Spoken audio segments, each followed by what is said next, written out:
तो आप सभी का दीक्षांत आईएएस के इस ऑनलाइन प्लेटफॉर्म पर मैं शंकर झा एनसीईआरटी के सेशन में आप सभी का स्वागत करता हूं। कल हम लोगों ने जो क्लास किया था आपको याद होगा कि कल का क्लास दो टॉपिक से संबंधित था। कल हम लोगों ने थोड़ा बहुत भारत की जलवायु के बारे में अध्ययन किया था और जलवायु के बाद जो है भारत की वनस्पति वेजिटेशन के बारे में हम लोगों ने अध्ययन किया था। थोड़ा सा हम कल के क्लास को संक्षिप्त में बाइंड अप कर देते हैं, फिर हम आपको आगे ले चलेंगे। पिछला क्लास यदि संक्षिप्त में बाइंड अप हो जाए तो आगे की क्लास की कनेक्टिविटी के लिए वो बहुत अच्छा होता है। तो जलवायु वाले टॉपिक में कल मैंने आपको बताया था कि भारत की जलवायु किस प्रकार की है। दूसरा उसमें हमने आपको बताया था कि भारत में सीजन कितने होते हैं, ऋतुएं, प्रत्येक ऋतु के साथ मौसम की क्या विशेषता होती है उसके बारे में, फिर जो ग्रीष्मकालीन मानसून होता है उसके बारे में, और जो शीतकालीन लौटता हुआ मानसून होता है उसके बारे में। बिल्कुल सभी के लिए उपयोगी होगा, यूपीएससी से लेके स्टेट पीसीएस, और आप यदि नेट का एग्जाम दे रहे हैं, सेकेंड ग्रेड, फर्स्ट ग्रेड, जो भी आप एग्जाम की तैयारी कर रहे हैं, सभी एग्जाम के लिए जीएस के पॉइंट ऑफ व्यू से ये बहुत ही उपयोगी होगा कोई भी एग्जाम के लिए। और फिर उसमें हम लोगों ने शीतकालीन लौटते हुए समय के बारे में आपको बताया था। दूसरा वनस्पति के बारे में हम लोगों ने क्लास किया था, तो वनस्पति के बारे में आपको बताया कि प्राकृतिक वनस्पति क्या होती है। फिर भारत में वनस्पति के जो प्रकार हैं उसके बारे में बताया था कि 5 प्रकार की वनस्पति है। उष्णकटिबंधीय सदाबहार वन है, दूसरा मानसून वन है, तीसरा कंटीले वन है, चौथा माउंटेन फॉरेस्ट है और पांचवा मैंग्रोव वन। और प्रत्येक वन का जो भारत में वितरण है वो किस तरीके से है इसके बारे में हमने आपको बताया था। सबसे पहले स्टडी इंटरटेनमेंट, आपका जो सवाल है, मानसून राज्य के हिसाब से देखेंगे तो सबसे पहले केरल में प्रवेश करती है। वैसे बंगाल खाड़ी का मानसून नॉर्मली पहले एक्टिव होता है और मानसून सबसे पहले अंडमान निकोबार द्वीप समूह में पहुंचता है। सही समय हो तो 25 मई तक अंडमान निकोबार द्वीप में मानसून आ जाता है और 1 से 5 जून के बीच में केरल के मलाबार तट पर मानसून का ऑनसेट हो जाता है, स्ट्राइक हो जाता है। आज का टॉपिक जो है 6 क्लास का जो एनसीईआरटी है उसका लास्ट टॉपिक है आज 6 क्लास का। इसमें मानचित्र से रिलेटेड एक छोटा सा टॉपिक है, उस पर हम लोग करेंगे, और फिर आज पूरी की पूरी एमसीक्यू पर आधारित क्लास है। जितना हमने आपको एमसीक्यू बताया था, बहुत बहुत धन्यवाद शरद यादव जी, जितना आपको क्लासेज हुई है सब पर आधारित बचा हुआ एमसीक्यू क्या होगा, केवल एक छोटा सा सेगमेंट मानचित्र है, उसमें हमें बहुत अंदर नहीं जाना है। हमारे एग्जाम के पॉइंट ऑफ व्यू से जो जरूरी है उसको मैंने कलेक्ट कर लिया है। तो पहले मानचित्र वाले सेक्शन को जानते हैं, फिर हम आपके साथ एमसीक्यू आज पूरे 1 घंटे करेंगे और फिर कल से आपकी 7वीं की जो एनसीईआरटी है वो शुरू हो जाएगी। तो ये जो मानचित्र वाला टॉपिक है इसमें हम लोग चर्चा करेंगे। सबसे पहले जानेंगे कि मानचित्र होता क्या है, दूसरा मानचित्र कितने प्रकार का होता है, मानचित्र के घटक कंपोनेंट क्या होते हैं, प्रतीक चिन्ह क्या होता है, जैसे मानचित्र पर किसी भी चीज को दिखाने के लिए क्या है कि हम कैसे किस प्रतीक का यूज करते हैं, यानी कि सड़क मार्ग, रेल मार्ग, जलाशय, वनस्पति इत्यादि जो प्राकृतिक या आर्टिफिशियल ह्यूमन मेड चीजें होती हैं, हम इसे मानचित्र पर किस चीज से, किस इंडिकेशन से दर्शाते हैं उसके बारे में। फिर रेखा चित्र क्या होता है और खाका क्या होता है इसके बारे में हम लोग जानेंगे। तो आइए चर्चा को आगे बढ़ाते हैं। सबसे पहले ग्लोब जिसका अध्ययन हम लोगों ने किया है उस ग्लोब की सीमाएं क्या है, और ग्लोब की जो सीमाएं होंगी वही मानचित्र के उपयोगिता को निर्धारित करेगा। तो ग्लोब के बारे में हम लोगों ने सबसे पहले क्लास में पढ़ा था। तो ग्लोब क्या है, बेसिकली जब हम एक पूरी पृथ्वी का अध्ययन करना चाहते हैं तो ग्लोब हमारे लिए क्या होता है, बहुत ही उपयोगी होता है। क्योंकि एक समग्र पृथ्वी तंत्र के अध्ययन के क्रम में ग्लोब हमारे लिए बहुत उपयोगी होता है। लेकिन जब हम पृथ्वी के केवल किसी एक खास भाग का अध्ययन करते हैं, जैसे आपको अपने राज्य का अध्ययन करना हो, अपने जिले का अध्ययन करना हो, अपने शहर का अध्ययन करना हो, या आप जिस गांव में रहते हैं उसके बारे में अध्ययन करना हो, तो फिर ग्लोब उतना उपयोगी नहीं होता है। उतने छोटे स्तर पर ग्लोब पर हम उसे दर्शा नहीं सकते हैं। यदि आपके अपने गांव को दिखाना हो तो फिर उस ग्लोब के सहारे हम उतने बड़े स्तर पर नहीं दिखा सकते हैं। तब ग्लोब हमारे लिए उतना उपयोगी साबित नहीं होता। ऐसी स्थिति में हम किसका उपयोग करते हैं? मानचित्र का उपयोग करते हैं, और मानचित्र की प्रासंगिकता उभर कर आ जाती है। इसका अर्थ यह है कि जब आप पृथ्वी तंत्र का अध्ययन कर रहे हो तो फिर क्या होता है कि ग्लोब हमारे लिए बहुत उपयोगी है, क्योंकि उस पर किसी भी चीज को दिखाना, प्रदर्शित करना बहुत आसान काम है। लेकिन जब आपको अपने राज्य को दिखाना हो, अपने जिला को दिखाना हो, जिला या इवन की शहर या आप जिस गांव में रहते हैं उसको दिखाना हो, तो हमारे लिए ग्लोब उतना उपयोगी नहीं होता, क्योंकि उतने छोटे गांव को ग्लोब पर दिखाना संभव नहीं होता है। तो इसी संदर्भ में ग्लोब की सीमाएं, और जो ग्लोब की सीमाएं हैं वो मानचित्र की प्रासंगिकता को निखार कर सामने लाता है। अब मानचित्र क्या है? तो मानचित्र जो है पृथ्वी के सतह या इसके किसी एक भाग का पैमाने के माध्यम से चपटी सतह का अर्थ हो जाएगा जो फ्लैट सरफेस होता है, वो चपटी सतह यानी जिस पेपर आप जिसको कहोगे पेपर, फ्लैट सतह पर खींचा गया चित्र है। पैमाना का यहाँ पर अर्थ है एक निर्धारित स्केल के द्वारा, एक निर्धारित स्केल के द्वारा। नॉर्मली जब आप यूपीएससी की तैयारी करना शुरू करते हैं, तो जब आप यूपीएससी की तैयारी शुरू करते हैं तो सबसे पहले आपके घरों के दीवारों पर क्या टांगी जाती है? आप टांगते हैं इंडिया का मैप, टांगते हैं वर्ल्ड का एटलस, टांगते हैं। कोशिश करते हैं कि जब आप अपने स्टेट पीसीएस की तैयारी करते हो आप अपने स्टेट का मैप लगा देते हैं। तो वो मानचित्र, अर्थात मानचित्र पृथ्वी की सतह पर या इसके एक भाग पर पैमाने के माध्यम से यानी स्केल के माध्यम से, मेजरमेंट के माध्यम से चपटी सतह यानी प्लेन सरफेस पर, फ्लैट सरफेस पर खींचा गया चित्र है। लेकिन एक गोलाकार सतह को चपटा करना क्या है? असंभव है। तो हम इसमें मानते हैं, ठीक है। जब बहुत से मानचित्र को एक साथ रख दिया जाता है तो क्या बनता है? एटलस बनता है। एटलस पर आप देखते हैं कि एक साथ उच्चावाचीय मानचित्र होता है, नदी का मानचित्र होता है, स्पेस दिखाया हुआ होता है। तो जब हम एक साथ कई मानचित्रों को रख देते हैं तो एटलस बन जाता है। एटलस विभिन्न प्रकार तथा अलग अलग पैमाने से खींचे गए मापों पर आधारित होता है। मानचित्र से एक ग्लोब की अपेक्षा हमें ज्यादा जानकारी प्राप्त होती है। ऐसा इसलिए क्योंकि हम मानचित्र पर छोटे छोटे चीजों को भी दिखा सकते हैं, अपने गांव को दिखा सकते हैं, अपने मोहल्ले को दिखा सकते हैं। आप गूगल मैप का यूज करते होंगे ना, तो देखते होंगे कि एक छोटे से छोटे फ्लैट का भी गूगल मैप पर आ जाता है। तो हमें ग्लोब के तुलना में मानचित्र से अधिक जानकारी मिलती है, ये ध्यान में रखेंगे। अब है मानचित्र के प्रकार। तो नॉर्मली मानचित्र 3 प्रकार का होता है। एक भौतिक मानचित्र जिसको आप क्या कह सकते हैं? फिजिकल मानचित्र। दूसरा होता है राजनीतिक मानचित्र, और तीसरा होता है थीमेटिक मानचित्र। तो भूगोल में मूल रूप से थीमेटिक मानचित्र का बड़ा ही प्रयोग होता है। तो सबसे पहले भौतिक मानचित्र हम लोग कहेंगे किसको?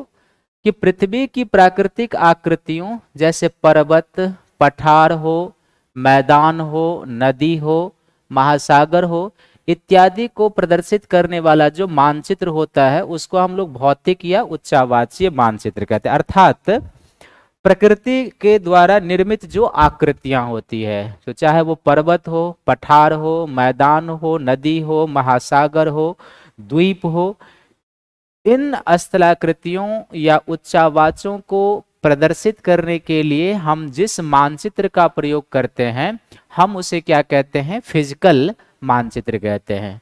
तो फिजिकल मानचित्र पर क्या क्या प्रदर्शित करते हैं ये यहाँ पर एक लाइन यदि आप याद रखेंगे कि फिजिकल मानचित्र पर हम प्राकृतिक आकृतियों को प्रदर्शित करते हैं।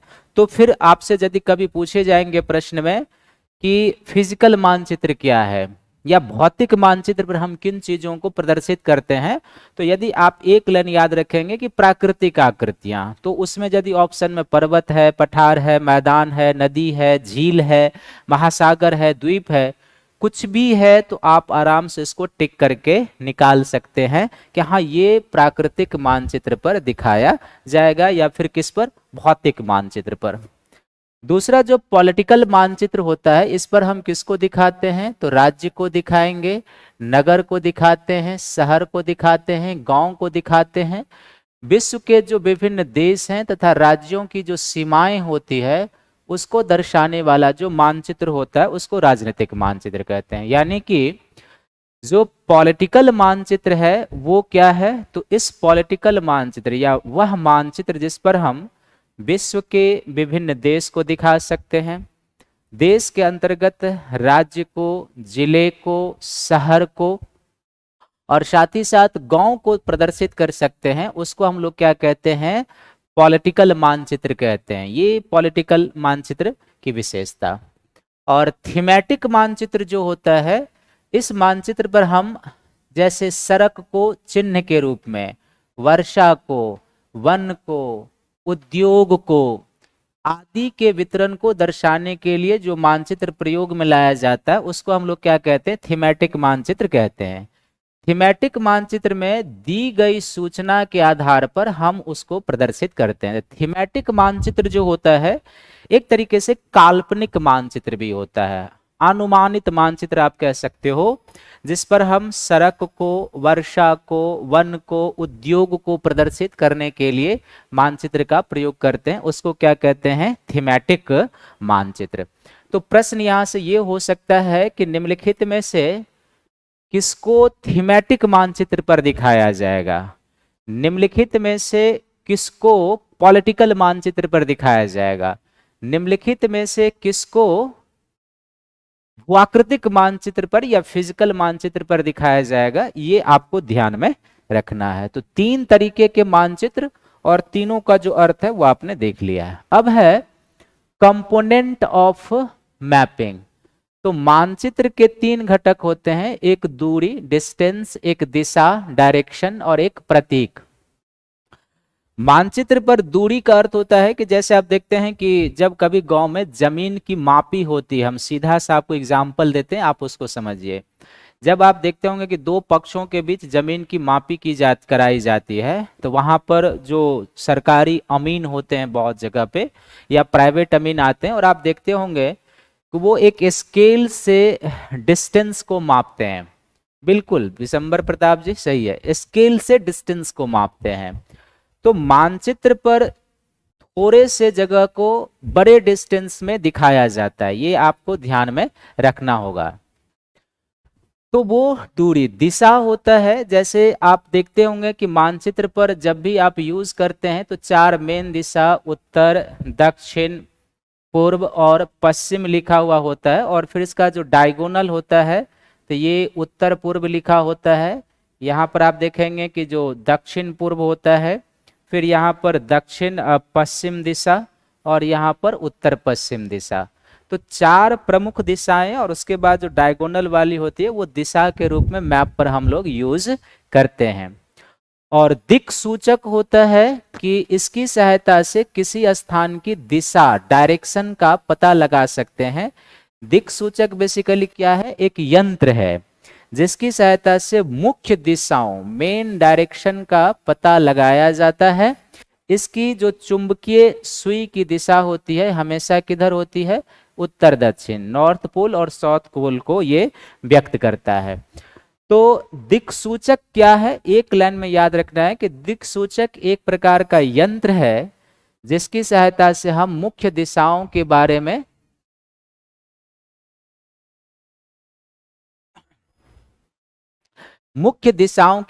पता लगाते हैं। और मुख्य दिशाओं के बारे में तो चूंकि ये एक प्रकार का मैग्नेटिक कंपास होता है, ये आप समझिए, और दिक् सूचक करता है कि मैग्नेटिक कंपास, और मैग्नेटिक कंपास की जो दिशा होती है सदैव उत्तर और दक्षिण की ओर इंडिकेट करते रहता है। तो 3 कंपोनेंट हैं और दिक्सूचक क्या होता है ये आपको ध्यान में रखना है। अब है कंपोनेंट, घटक। तो किसी भी मानचित्र पर वास्तविक आकार प्रकार की विभिन्न आकृतियों जैसे भवनों, सड़कों, वृक्षों, रेल की पटरी इत्यादि को दिखाना संभव नहीं होता।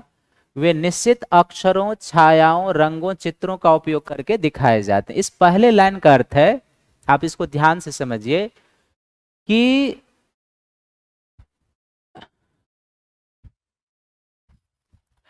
कुछ न कुछ जो है मानचित्र पर, जैसे कि मान लीजिए बिल्डिंग है या सड़कें बनाई गई है, रेल लाइन है, तो मानचित्र पर इनको डायरेक्ट दिखाना क्या होता है, काफी कठिन काम होता है। तो वही लिखा है, चाहे बिल्डिंग हो, सड़क हो, वृक्ष हो, रेल मार्ग हो, सड़कों पर जो पुल बनाए जाते हैं वो हो, इन सब को हूबहू मानचित्र पर दिखाना क्या होता है, काफी कठिन काम होता है।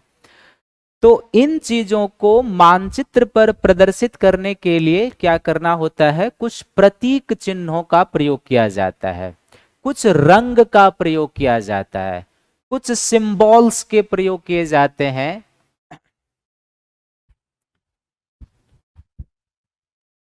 तो ये ध्यान में रखेंगे कि सिंबल्स के द्वारा दिखाया जाता है उसको, ये ध्यान में रखें। तो वही लिखा हुआ है कि कुछ निश्चित अक्षरों के द्वारा इसको दिखाया जाएगा, कुछ छायाओं के द्वारा, कुछ कलर्स के द्वारा, कुछ चित्रों का उपयोग करके इन्हें प्रदर्शित किया जाता है।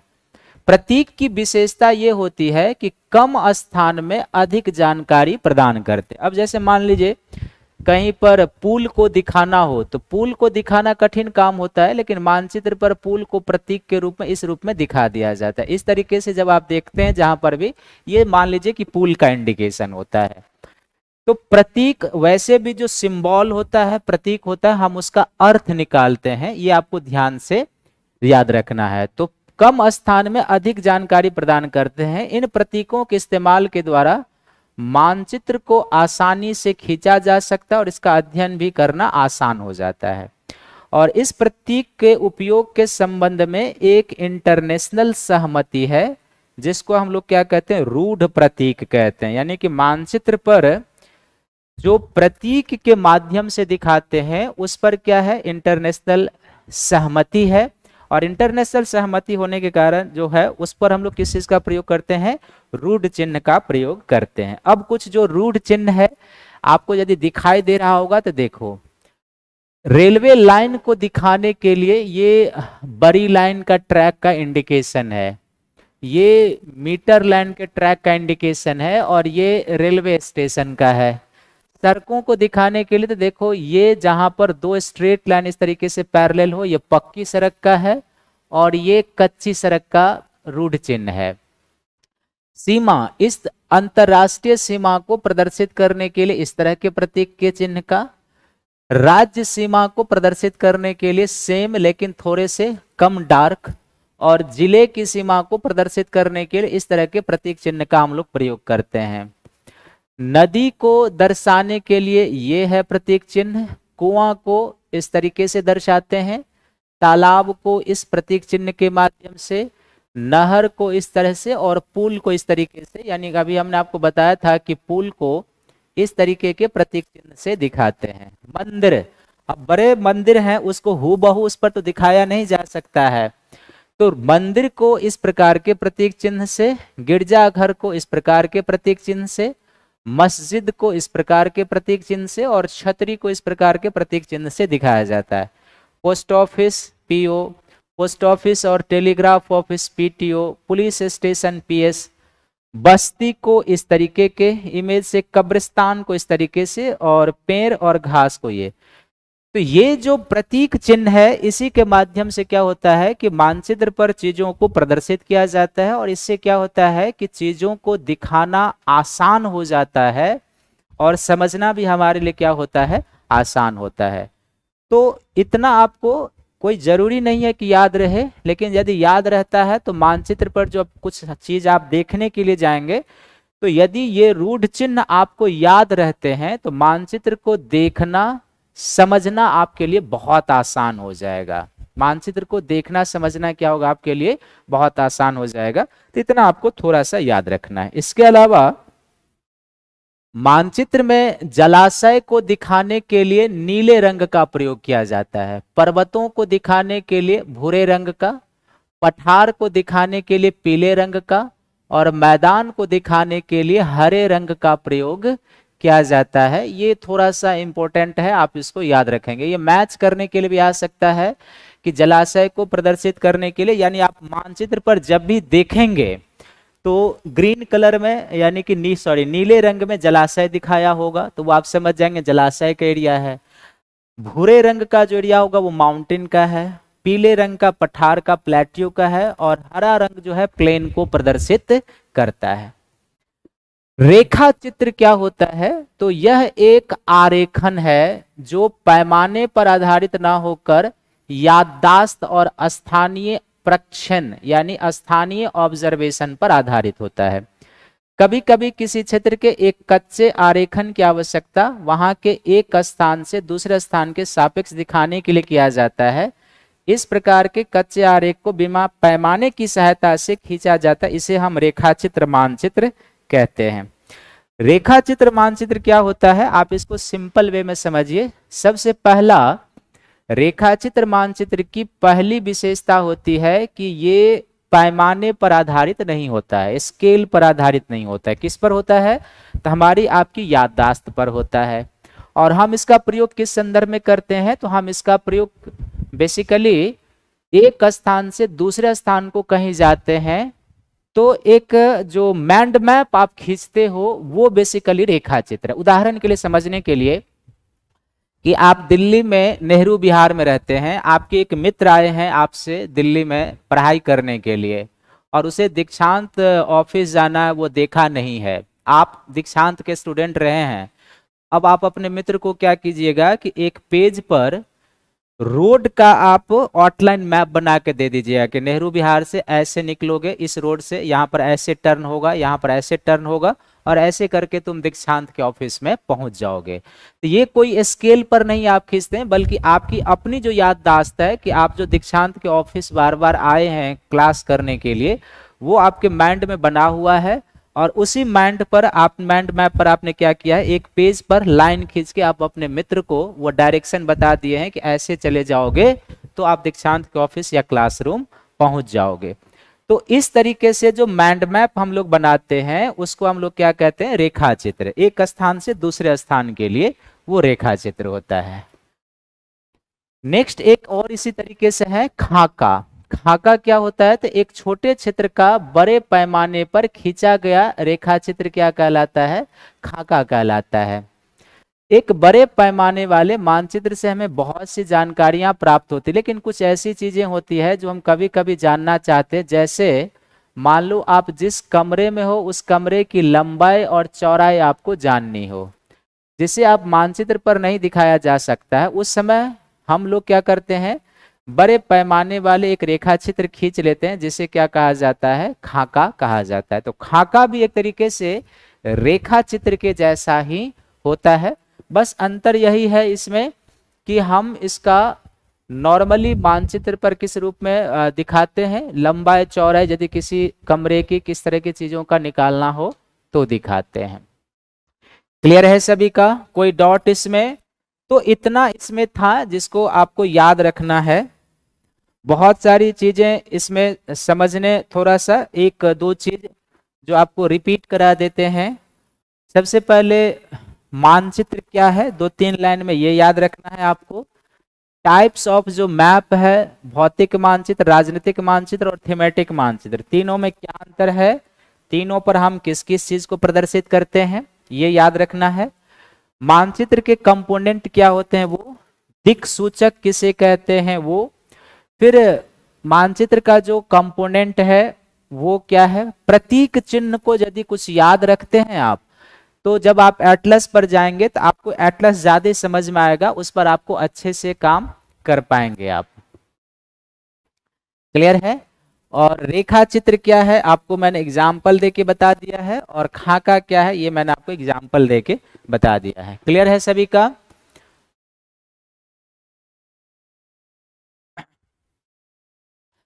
खाका में कुछ भी नहीं है, यह एक छोटे क्षेत्र का बड़े पैमाने पर खींचा गया रेखा चित्र है। यानी कि जैसे आप बिल्डिंग बना रहे हो, इस तरीके से आप समझो जैसे आप अपने यहाँ अपना घर बनवा रहे हो। तो घर जो आप बनाते हैं तो उसमें हम क्या करते हैं, घर बनाने से पहले उसका एक आउटलाइन खाका खींच लेते हैं कि बेडरूम कहाँ पर होगा, ड्राइंग रूम कहाँ पर होगा, जो है सो अन्य चीजें घर में कहाँ पर होगी। इसका क्या करते हैं हम इंजीनियर के द्वारा या अपने से खाका खिंचवाते हैं, वही है। एग्जाम्पल के सहारे आप इसको याद रखने का प्रयास कीजिए। उच्चावच का अर्थ होता है भूमिका।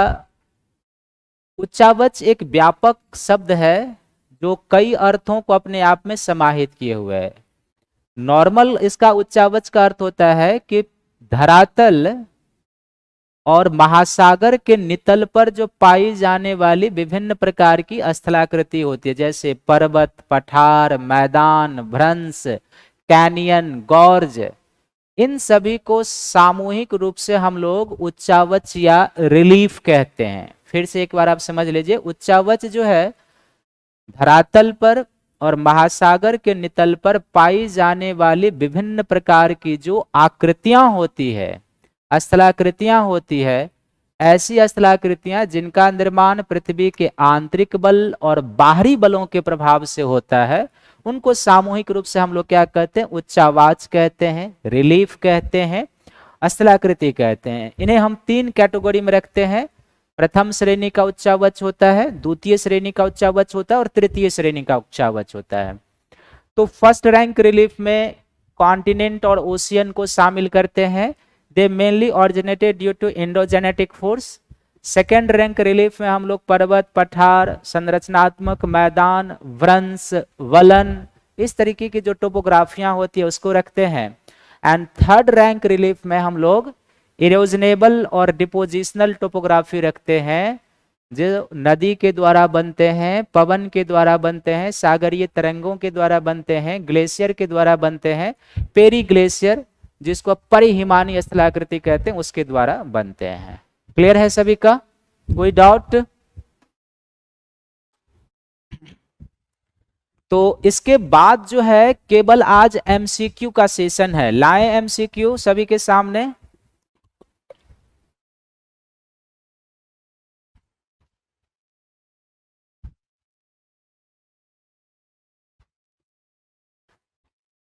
लाए आपके सामने एमसीक्यू।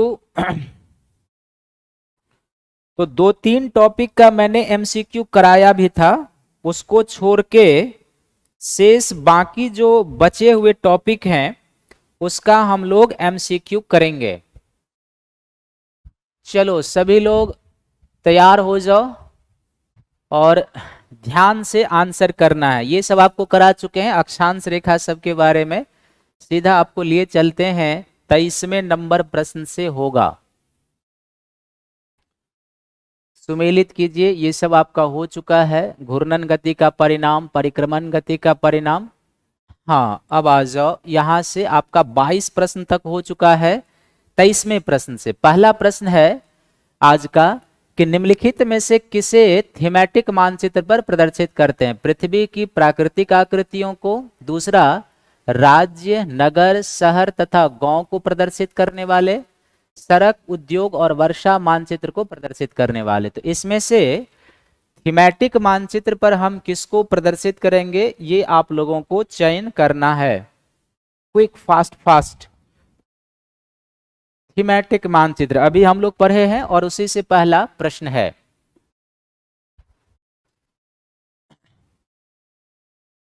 थीमेटिक मानचित्र पर किसको प्रदर्शित करेंगे? तो लगभग सभी लोगों का सही है। अभी हम लोगों ने पढ़ा है थीमेटिक मानचित्र पर हम लोग क्या दिखाते हैं, सड़क, उद्योग, वर्षा, वन इत्यादि को थीमेटिक मानचित्र पर दिखाते हैं, यानी कि बी आंसर होगा, ओनली 3 सही है। नेक्स्ट, मानचित्र में प्रयोग किए जाने वाले रंग और उसका क्षेत्र में कौन सुमेलित है? क्या नीला रंग से जलाशय को दिखाते हैं, क्या ब्राउन कलर से माउंटेन को दिखाते हैं, क्या पीले रंग से पठार को और हरे रंग से मैदान को दिखाते हैं? इसमें कौन सुमेलित है ये आपको चयनित करना है। सबसे पहले आप एग्जामिनेशन हॉल में जब भी जाएं तो आपसे क्या पूछा जा रहा है उसको आप सेलेक्ट कर लें, सर्किल कर लें। तो इसका जो आंसर हो जाएगा सभी जानते हैं डी हो जाएगा, ये सभी मैच्ड है एक दूसरे से। नेक्स्ट प्रश्न है, दिक् सूचक का प्रयोग किस लिए किया जाता है? दिक् सूचक का प्रयोग करते हैं प्रतीकों को दिखाने के लिए, मुख्य दिशा का पता लगाने के लिए, दूरी मापने के लिए। Why we used दिक् सूचक? प्रश्न यही है, बताइए किसको दिक् सूचक का प्रयोग किस लिए हम लोग करते हैं? क्विक फास्ट फास्ट 25वें नंबर प्रश्न। आज सबका यहां पर नोटिंग हो रहा है, कौन क्या आंसर दे रहा है। सबसे लास्ट में पूछूंगा किसका कितना सही हुआ है, जो गलत बोलेगा उसको यहां से बोलूंगा कि उसका करेक्ट कितना हुआ है, इसलिए सब अपना जोर के रखेगा किसका कितना सही हो रहा है। तो इसका आंसर क्या हो जाएगा?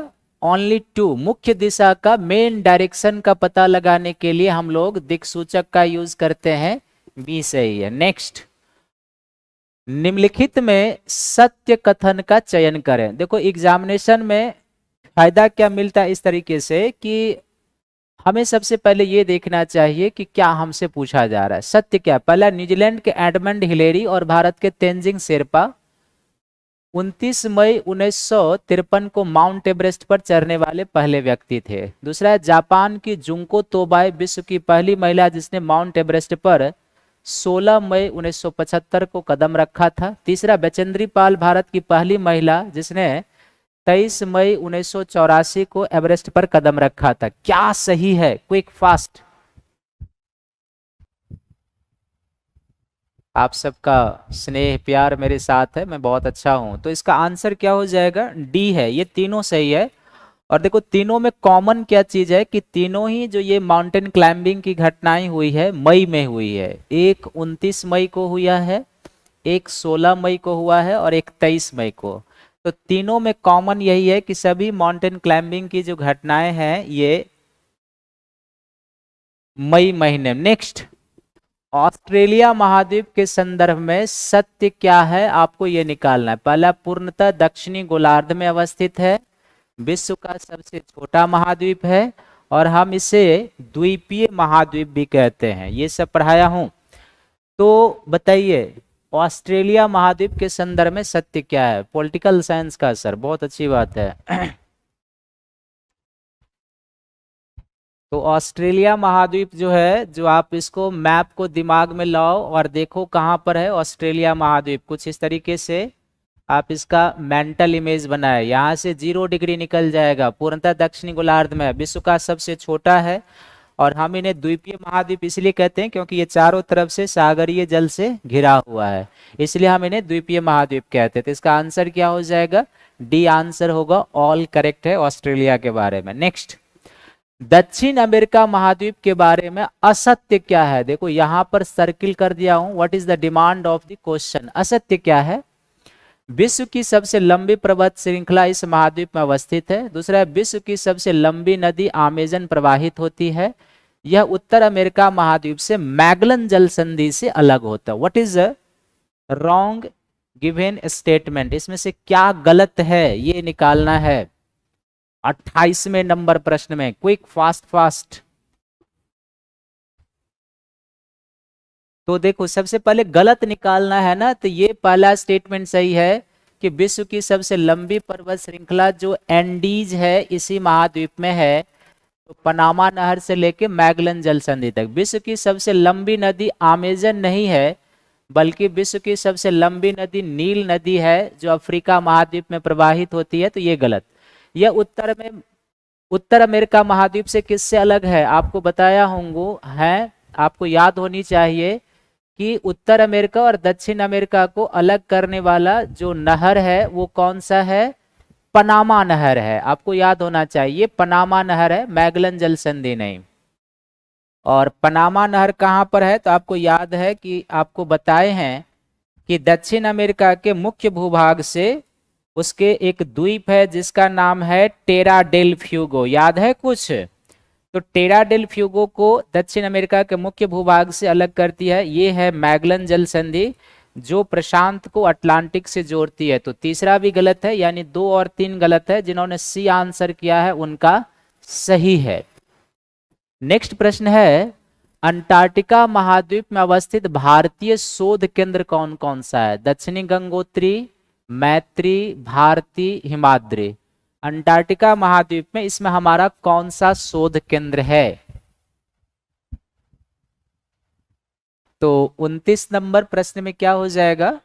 ये जो हिमाद्री शोध केंद्र है ये हमारा कहाँ पर है? उत्तरी ध्रुव आर्कटिक में है, ये हमारा आर्कटिक में है, आर्कटिक में ये है। शेष जो दक्षिणी गंगोत्री है, मैत्री है और ये भारती, ये तीनों है, तो 1 2 3 हो जाएगा, यानी कि इसका आंसर जो हो जाएगा डी हो जाएगा। जिन्होंने डी किया है उनका आंसर सही है। सबसे बड़ी नदी का धीरज कुमार यहाँ पर अर्थ क्या है? बड़ी नदी वो जल डिस्चार्ज के रूप में है, ये याद रखेंगे। तो इसका 29 नंबर प्रश्न का आंसर क्या होगा? सभी का डी हो जाएगा। क्लियर ना? हाँ, अमेजन जो है ना जिसमें जल का डिस्चार्ज सबसे अधिक है, लॉन्गेस्ट रिवर नाइल है एंड वॉल्यूम के हिसाब से अमेजन पहला है। ठीक है, तो इसका आंसर आपका डी हो जाएगा कि दक्षिणी गंगोत्री, मैत्री और भारती। इस तरीके के प्रश्न बराबर आते रहते हैं स्टेट पीसीएस सब में। नेक्स्ट, निम्नलिखित में से कौन यूरोप और एशिया को अलग करता है? यूराल पर्वत और यूराल नदी, कॉकेसस पर्वत और कैस्पियन सागर। जिस दिन पढ़ा रहा था उस दिन बताया था, तो बताइए एशिया और यूरोप को इसमें कौन अलग करता है? एशिया और यूरोप को इसमें कौन अलग करता है? क्विक फास्ट फास्ट, 30 नंबर प्रश्न।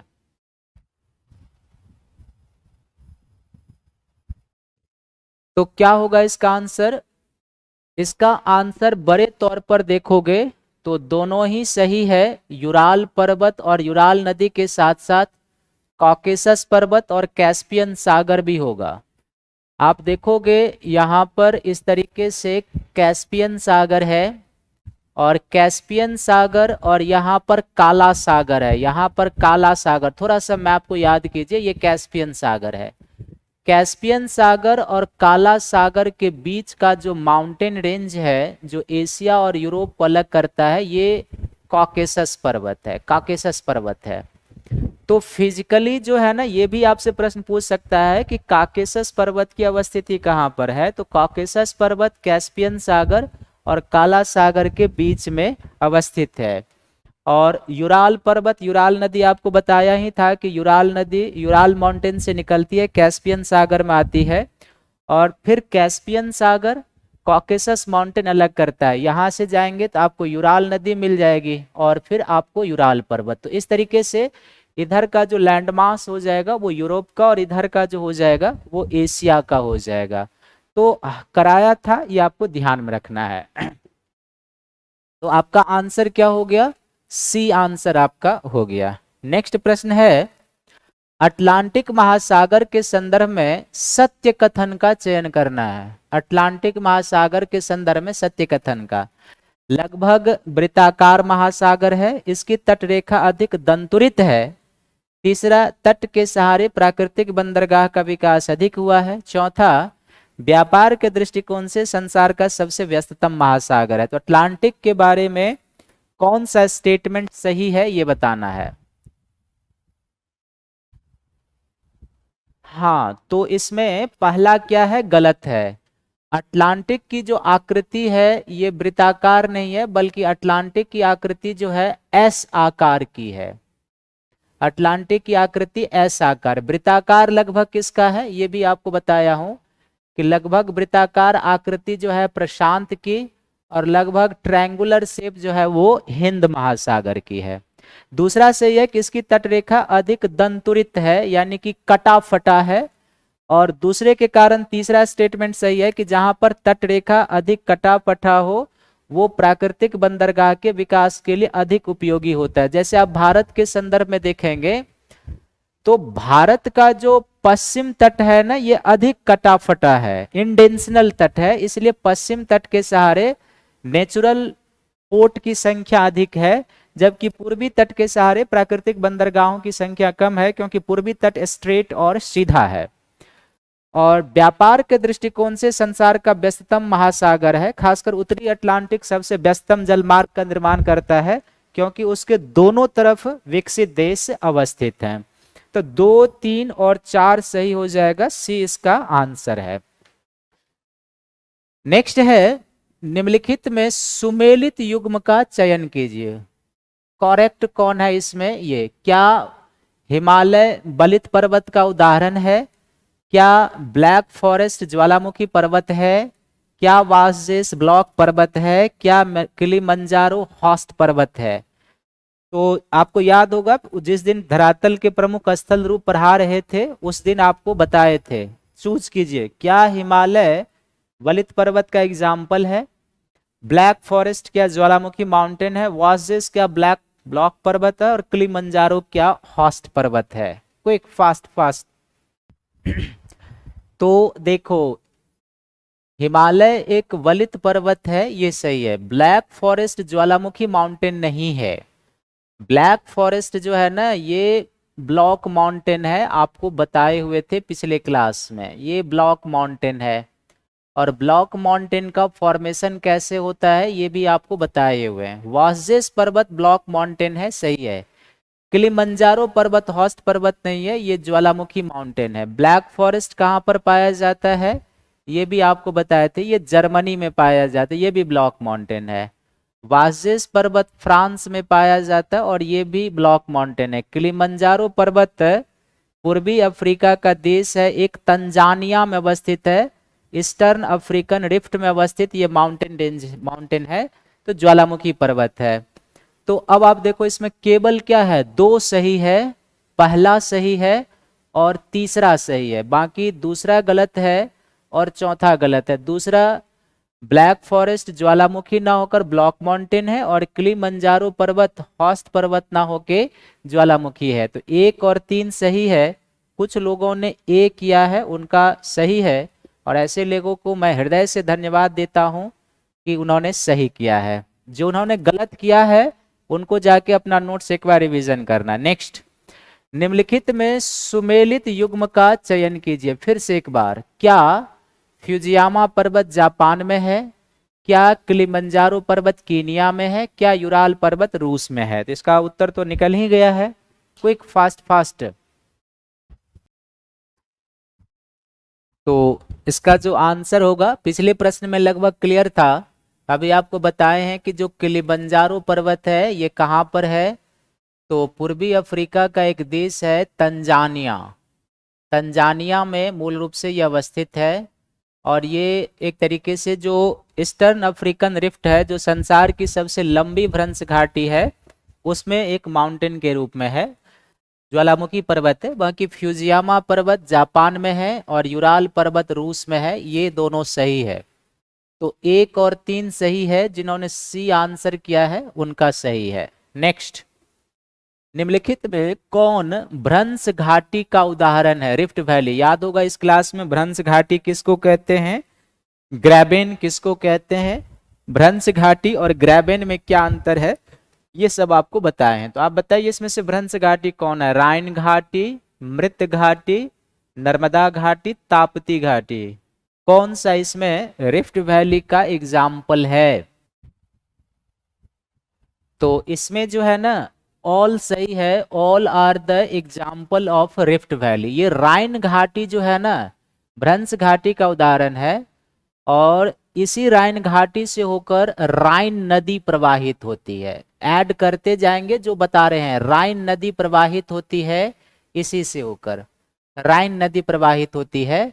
और राइन जो भ्रंश घाटी है, ये जो जर्मनी में अभी आपको बताया ना ब्लैक फॉरेस्ट, तो ये राइन घाटी जो है ब्लैक फॉरेस्ट और वासजेस माउंटेन के बीच है, जो फ्रांस में अवस्थित है, वासजेस। तो ब्लैक फॉरेस्ट और वासजेस के बीच राइन घाटी है, जिससे होकर राइन नदी प्रवाहित होती है, और यूरोप की सबसे व्यस्ततम नदी जलमार्ग है राइन घाटी, कोयला नदी भी कहते हैं। जर्मनी के रूर क्षेत्र से होकर ये गुजरती है। जो मृत घाटी है ये जॉर्डन में अवस्थित है। कहां पर अवस्थित है? जॉर्डन में। जो डेड सी आप पढ़ते हैं ना, मृत सी, डेड सी जो लवणीय झील है, वो इसी भ्रंश में अवस्थित है। तो जो मृत घाटी है ये जॉर्डन में अवस्थित है, और ये जो ग्रेट अफ्रीकन रिफ्ट है जिसका विस्तार अफ्रीका में जैम्बेजी नदी से लेकर एशिया में जॉर्डन के मृत सागर तक है, उसी में है ये। तो मृत घाटी भी है और नर्मदा ताप्ती जो अपने यहाँ है, ये दोनों भ्रंश घाटी का तो एग्जाम्पल है। तो all are the example of rift valley where Rhine valley is situated between Black Forest and Vosges mountain where Rhine river flow करता है, और मृत घाटी जॉर्डन में अवस्थित है। डी इसका आंसर हो जाएगा। नेक्स्ट, सुमेलित युग्म की पहचान कीजिए। इसमें कौन सा करेक्टली सुमेलित है उसकी पहचान करना है। क्या प्रायद्वीप तीन तरफ से सागरों से घिरा भूखंड होता है? क्या डेल्टा त्रिभुजाकार आकृति में होता है? क्या जलोढ़ नदी के अवसादों का निक्षेप होता है? तो कौन इसमें करेक्टली मैच है आपको बताना है। तो इसका जो आंसर हो जाएगा प्रायद्वीप, आपको बता, हम लोग जो अपना दक्षिण भारत है इसके लिए हम लोग प्रायद्वीपीय भारत शब्द यूज करते हैं, आपको याद होगा, क्योंकि ये तीन तरफ सागरों से घिरा हुआ लैंड मास है और एक तरफ स्थल से। ये सही है। डेल्टा की आकृति त्रिभुजाकार होती है और नदी का जो सेडिमेंट होता है, अवसाद होता है, उसको जलोढ़ कहते हैं। तो डी आपका आंसर है। All are correct. नेक्स्ट प्रश्न, वृहद हिमालय के संदर्भ में सत्य क्या है, इसका चयन करना है। इसे हिमाद्री भी कहते हैं, विश्व की सबसे ऊंची शिखर मिलती है यानी बृहद हिमालय में। इसे मध्य एशिया का मेरुदंड भी कहते हैं। Which are the correct about the Greater Himalaya? इसमें से चूज कीजिए कौन सा सही है। जो भारत के फिजिकल डिवीजन के बारे में जिस क्लास में पढ़े थे उसमें थोड़ा बहुत इस पर चर्चा हुई थी। तो इसका जो आंसर हो जाएगा वो क्या होगा? तीसरा स्टेटमेंट इसके बारे में गलत है। इसे मध्य एशिया का मेरुदंड कहते हैं। बेसिकली ये स्टेटमेंट जो है ये काराकोरम रेंज के बारे में है। ये काराकोरम रेंज को कहते हैं, काराकोरम रेंज। तो काराकोरम रेंज को मध्य एशिया का मेरुदंड कहते हैं। तो तीसरा गलत है। देखो एलिमिनेशन पर भी आप जा सकते हो। यदि आप ये नहीं भी जानते हो तो आप देखो एलिमिनेट करके आंसर कैसे। यदि आप जानते हैं कि तीसरा गलत है तो ए आंसर नहीं होगा क्योंकि 3 है, सी आंसर नहीं होगा क्योंकि 3 है, और डी में ऑल है तो इसका अर्थ है कि इसमें 3 है, ये भी आंसर नहीं होगा, सीधे बी आंसर आ गया। तो कई बार आपको एग्जाम पास करने के लिए तकनीकी का भी इस्तेमाल करना होता है, ये आपको ध्यान में रखिएगा।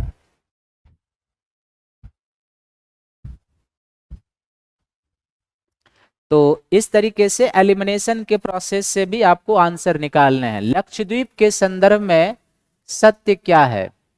प्रबाल द्वीप का उदाहरण है। दूसरा है प्रबाल द्वीप का निर्माण पॉलिप नामक जीव के अस्थि पंजर से होता है। तीसरा है यह मालदीव से 8 डिग्री चैनल द्वारा अलग होता है। तो लक्षद्वीप जो अरब सागर में अवस्थित है इसके बारे में कौन सा स्टेटमेंट सही है ये आपको बताना है। Quick fast fast. तो 37 का जो आंसर हो जाएगा डी हो जाएगा। हमारा जो लक्षद्वीप है अरब सागर में अवस्थित है। डायग्राम बना के भी दे, ये यहाँ पर द्वीपों का समूह है, ये क्या हो जाएगा? लक्षद्वीप है। और लक्षद्वीप एक प्रकार से प्रबाल द्वीप है, एटॉल द्वीप है। और प्रबाल का निर्माण महासागर में पॉलिप नामक जो जीव होते हैं उसके हार्मान से होता है, सही है। और मालदीव से ये कितने डिग्री चैनल से अलग है? तो 8 डिग्री चैनल से अलग है, तीसरा भी सही है। तो डी इसका आंसर हो जाएगा। नेक्स्ट, निम्नलिखित में सुमेलित युग्म की पहचान कीजिए। फिर से एक बार, क्या कोको पास भारत और बांग्लादेश के बीच है? क्या पाक जल संधि भारत श्रीलंका के बीच है? क्या 10 डिग्री चैनल उत्तरी अंडमान और मध्य अंडमान के बीच है? क्विक बताएं। 38 नंबर प्रश्न में कौन सा सुमेलित है? कोको पास क्या भारत बांग्लादेश के बीच है? क्या पाक जल संधि भारत श्रीलंका के बीच है? क्या 10 डिग्री चैनल उत्तरी अंडमान और मध्य अंडमान के बीच है? मुझे पता है कि जब मैं यहाँ आंसर टिक करता हूं उसके बाद सबका D D D D D A B C आना शुरू होता है। 2-3 तो श्योर है, 2-3 आप क्यों श्योर हैं? गलत है ना आप। कोको पास जो है ये बताया था कि ये भारत और म्यांमार के बीच है, भारत और म्यांमार के बीच। आप पिछले क्लास के लेक्चर को याद कीजिए, आपको मैंने बताया था कि 3 ऐसे देश हैं जिनसे भारत की जलीय और स्थलीय दोनों सीमा, उसमें एक पाकिस्तान है, एक बांग्लादेश है और एक म्यांमार है। और म्यांमार की जो हमारी जलीय सीमा मिलती है इसी कोको पास के मिलती है। यहाँ पर उत्तरी अंडमान में एक लैंडफॉल द्वीप है, तो उत्तरी अंडमान के लैंडफॉल द्वीप और म्यांमार के कोको द्वीप के पास जो है ये एरिया है, तो ये याद रखेंगे। पहला गलत है। देखो स्टेटमेंट जो गलत है तो आंसर ए नहीं होगा क्योंकि इसमें ए है, डी नहीं होगा क्योंकि इसमें ए है। तो देखो जिन्होंने डी किया था वो तो पहले पर ही गलत हो गए, इसलिए कहते हैं कि एलिमिनेशन प्रोसेस से भी आप आंसर निकाल सकते हो। तो डी और ए वाले पहले गलत हो गए। पाक जल संधि सही है और 10 डिग्री चैनल जो है ये उत्तरी अंडमान और मध्य अंडमान के बीच नहीं है। 10 डिग्री चैनल लिटिल अंडमान और कार निकोबार के बीच है। तो अब आप ध्यान से देखो, तीसरा भी और पहला भी गलत, तो ओनली 2 सही है इसमें, केवल 2। जिन्होंने सी आंसर किया है उनका करेक्ट है। तो इसलिए हड़बड़ा के उत्तर नहीं करना चाहिए। नेक्स्ट, निम्नलिखित में सत्य कथन का चयन करें। तमिलनाडु का कोस्ट यानी तट लौटते हुए मानसून से वर्षा प्राप्त करता है। दूसरा है विश्व में सबसे अधिक वर्षा मेघालय स्थित मौसिनराम में होती है, ये स्टेटमेंट यहाँ पर होती है। और तीसरा है मौसिनराम रेंगमा पहाड़ी पर अवस्थित है। तो कौन सा स्टेटमेंट इसमें सही है ये बताइए, क्विक फास्ट फास्ट।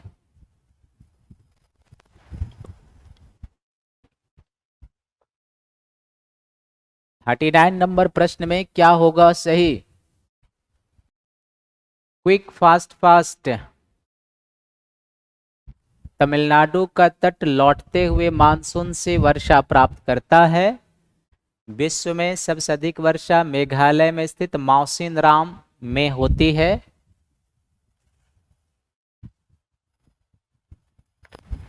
और फिर ये रैंगमा की पहाड़ी पर अवस्थित है। तो 39 का जो आंसर होगा, देखो तीसरा इसमें गलत है और तीसरा गलत है तो ना तो ये आंसर होगा और ना ये आंसर होगा, क्योंकि इसमें ऑल का अर्थ है कि 3 है और ये 3 है। पहला सही है, पिछली क्लास में आपने अध्ययन किया है कि लौटते हुए मानसून से तमिलनाडु का कोरोमंडल तट और कुछ दक्षिणी आंध्र के तटों पर वर्षा होती है। और मौसिनराम सही है। ये मौसिनराम जो है रेंगमा की पहाड़ी पर नहीं है, बल्कि ये मेघालय पठार में जो खासी की पहाड़ी है, खासी पहाड़ी के दक्षिणी ढालों पर अवस्थित है। कहाँ पर अवस्थित है? खासी पहाड़ी के दक्षिणी ढालों पर, सदर्न स्लोप ऑफ खासी हिल्स, यहाँ पर अवस्थित है। और बांग्लादेश को पार करके जो मानसून पवनें पहुंचती है ना, वो डायरेक्ट इस पठार के दक्षिणी भाग को स्ट्राइक करती है। यहीं पर ये माउंटेन रेंज जो है इस तरीके से गारो, खासी, जयंतिया, मिकिर, रेंगमा। तो ये जो पठारी है ना, इसको हम लोग कहते हैं खासी की पहाड़ी। और इसके दक्षिणी ढालों पर है मौसिनराम। और बंगाल खाड़ी की मानसून जब स्ट्राइक करती है यहाँ पे, ये कीपाकार पहाड़ी है। कीपाकार समझते हैं ना, फनल शेप। तो फनल शेप होने के कारण इसमें मानसून पवनें फंसती है और बहुत ऊपर इसको उठना होता है, जिसके कारण यहाँ पर हैवी रेनफॉल होता है। तो आंसर आपका क्या हो गया? पहला और दूसरा सही है, यानी जिन्होंने ए किया है उनका आंसर सही है। नेक्स्ट, निम्नलिखित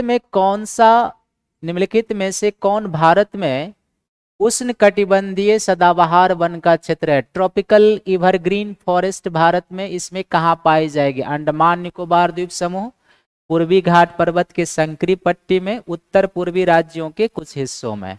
कल ही आप पढ़े हैं, आंसर निकालिए इसका। 3 ही पहाड़ी मेघालय में नहीं है, वो एक समूह में है, गारो, खासी, जयंतिया, फिर मिकिर और रेंगमा। मिकिर रेंगमा मेनली असम में आ जाता है। तो यहाँ पर भी सब आज विशंबर प्रताप का दिन मुझे लगता है कि सही नहीं चल रहा है, इसका सभी गलत हो रहा है। तो इसका जो आंसर होगा ना, इसमें दूसरा गलत है। ये पूर्वी घाट पर्वत के संकीर्ण पट्टी में नहीं, बल्कि पूर्वी घाट के जगह यदि यहाँ पर दो वर्ड केवल चेंज हो जाता तो ये स्टेटमेंट सही हो जाता। पश्चिमी घाट के संकीर्ण पट्टी में एवरग्रीन रेन फॉरेस्ट भारत में पाई जाती। दूसरा गलत है, तो आंसर क्या होगा? देखो ए नहीं होगा। देखो एक ही स्टेटमेंट पर आप आंसर ले आए। ए नहीं होगा क्योंकि दो है, बी नहीं होगा क्योंकि दो है, डी नहीं होगा क्योंकि इसमें ऑल है यानी दो समाहित है, ये नहीं होगा। ये दोनों आप नहीं भी जानते हो, आंसर निकल कर आपका आ गया सी हो गया। देखो ये इसको एलिमिनेशन का प्रोसेस कहते हैं। हमारे साथ रहोगे तो हम हर एक तकनीकी आपको बताएंगे कि आप प्रश्न को कैसे हल करें। तो अंडमान निकोबार द्वीप समूह और उत्तर पूर्वी राज्यों के कुछ हिस्सों में हमारे यहाँ क्या होता है? ये वन पाया जाता है। तो सी आपका आंसर हो गया, 1 और 3। नेक्स्ट, निम्नलिखित में से कौन सदाबहार वन का वृक्ष है? Which are the tree of evergreen forest? Ebony, sal, sagaun, rosewood, mahogany. कल चर्चा हुई थी। इस प्रश्न का उत्तर बताओ सभी लोग।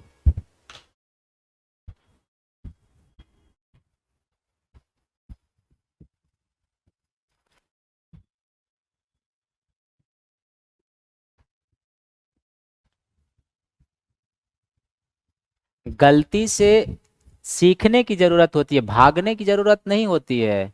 मैदान में जब दो लोग जाते हैं लड़ने के लिए तो एक की जीत और एक की हार होनी तय है, ये तो सत्य है। तो गलत क्यों हो रहा है उसके ऊपर काम करने की जरूरत है। गलत होने से आप भाग जाएंगे तो फिर गलतियों का सुधार कहाँ से होगा?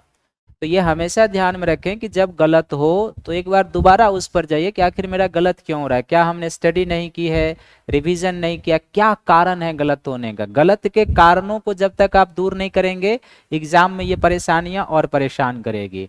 तो देखो जो साल और सागवान है ना, ये मानसून वन का वृक्ष है। ये दोनों मानसून वन या जिसको आप पतझड़ वन कहते हैं उस वन में पाए जाने वाले वृक्ष हैं। 3, 2 और 3 नहीं होगा तो 2 इसमें भी है, और फिर देखो 3 भी नहीं होगा तो 3 इसमें भी है, और ऑल कहने का अर्थ है इसमें भी। तो बी आपका आंसर हो गया। एबोनी, रोजवुड और महोगनी ये सदाबहार वन में पाए जाने वाले वृक्ष हैं। 1, 4, 5। साल, सागवान मानसून वन में पाया जाता है या उष्णकटिबंधीय जो आर्द्र पतझड़ या शुष्क पतझड़ वो। नेक्स्ट प्रश्न है, निम्नलिखित में भारत में मैंग्रोव वन का क्षेत्र कौन सा है? हमारे यहाँ मैंग्रोव वन बहुत जगह पाया जाता है। इसमें आपको चूज करना है अंडमान निकोबार द्वीप समूह, पश्चिम बंगाल में सुंदरबन डेल्टा, नर्मदा और ताप्ती एस्चुअरी। इसमें से कहां पर मैंग्रोव वन पाया जाता है ये आपको बताना है।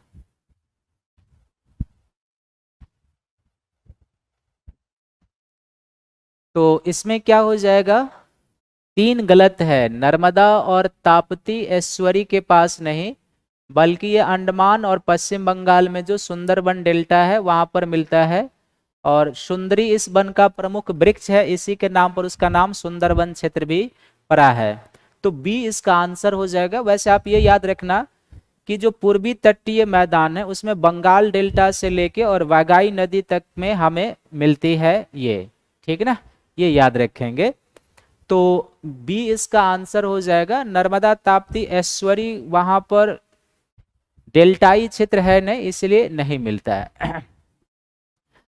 तो बी इसका आंसर हो गया। नेक्स्ट प्रश्न है, हिमालयन शंकुधारी वन के बारे में सत्य कथन का चयन करें। पहला, यह वन 1500 मीटर से 2500 मीटर की ऊंचाई के मध्य मिलता है।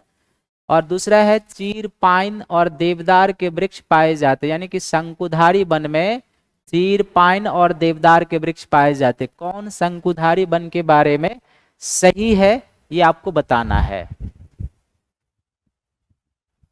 शंकुधारी वन, हिमालयन शंकुधारी वन के बारे में कौन सा स्टेटमेंट सही है ये बताना है। तो सदाबहार वन पाए जाते हैं तो वहां मैंग्रोव नहीं पाया जाता है क्या? मैंग्रोव तटीय क्षेत्र में पाए जाते हैं, लवण जल वाले क्षेत्र में मैंग्रोव पाए जाते हैं, अंडमान में। इस पर यूपीएससी में एक बार प्रश्न भी आया है कि भारत में कौन सा ऐसा क्षेत्र है जहां पर एक साथ सदाबहार वन, मानसून वन और मैंग्रोव वन तीनों पाए जाते हैं। इस तरीके का यूपीएससी में प्रश्न आया हुआ है। क्वेश्चन बैंक आपके पास हो तो आप देखना। कोई बात नहीं भदौरिया जी, थोड़ा सा इंतजार करके। तो इसमें क्या है, सत्य निकालना है। दोनों ही सही है। हिमालयन शंकुधारी वन के बारे में, ये वन 1500 से 2500 मीटर की ऊंचाई के मध्य पाए जाते हैं। हालांकि ये 6 क्लास के एनसीईआरटी का है। आप बड़े क्लास में जाओगे तो शंकुधारी वन और अधिक ऊंचाई पर मिलते हैं, इतने कम ऊंचाई पर नहीं मिलते हैं, ये ध्यान में रखेंगे। लेकिन यहाँ पर ये सही है। चीर, पाइन और देवदार इस वन का वृक्ष है। सही है, सी आंसर है। नेक्स्ट, निम्नलिखित में सुमेलित युग्म की पहचान करें। क्या एशियाई शेर का प्राकृतिक निवास गिरवन गुजरात है? क्या जंगली गधा कच्छ के रण में पाया जाता है? क्या गैंडा राइनो असम के जंगली क्षेत्र में पाया जाता है? क्या हिम तेंदुआ हिमालय क्षेत्र में पाया जाता है? एक तरफ विलक्षण जीव प्रजाति और सामने में उनके आवास से क्या सुमेलित है या नहीं। इस तरीके के प्रश्न भी यूपीएससी में आए हुए हैं। क्या होगा इसका आंसर? निम्नलिखित में सुमेलित युग्म की पहचान करें। एशियाई लॉयन गिर वन, Gir forest Gujarat, wild ass Rann of Kutch, rhino जंगल यानी कि जंगली क्षेत्र असम, फॉरेस्ट रीजन असम, हिम तेंदुआ स्नो लेपार्ड हिमालयन रीजन। क्या होगा इसका आंसर? ये यूपीएससी में, और देखो ये छठे प्रश्न, छठे के एनसीईआरटी में है और यूपीएससी में ये प्रश्न आया हुआ है।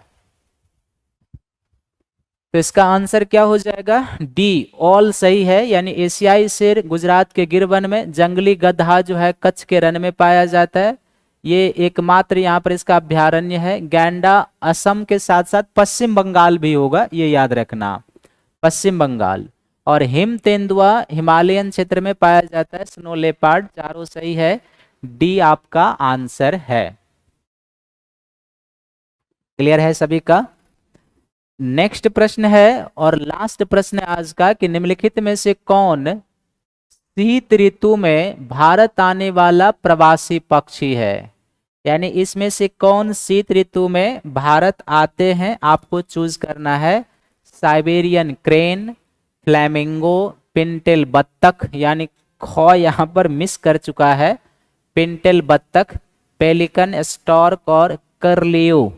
कौन शीत ऋतु में प्रवास करने के लिए भारत आते हैं?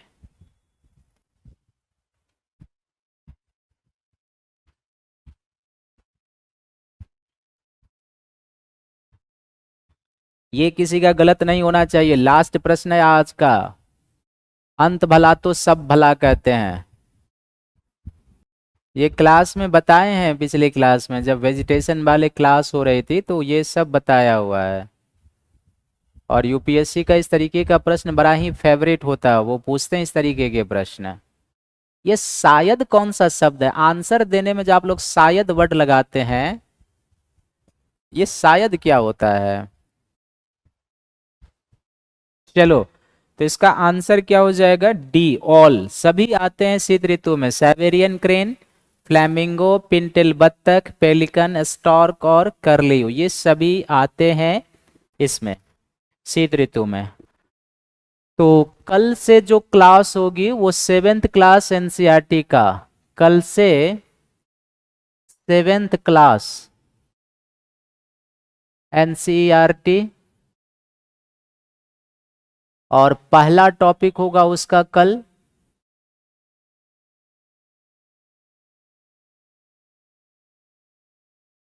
With MCQ. साथ में एमसीक्यू भी करते जाएंगे। पहले टॉपिक का प्रत्येक दिन एमसीक्यू अब चलते रहेगा।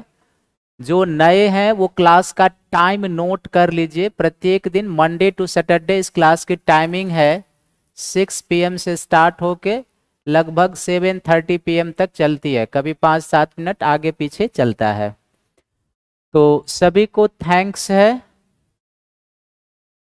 धन्यवाद है और गुड नाइट भी है। कल मिलेंगे हम लोग 7th क्लास के एनसीईआरटी के पहले टॉपिक के साथ।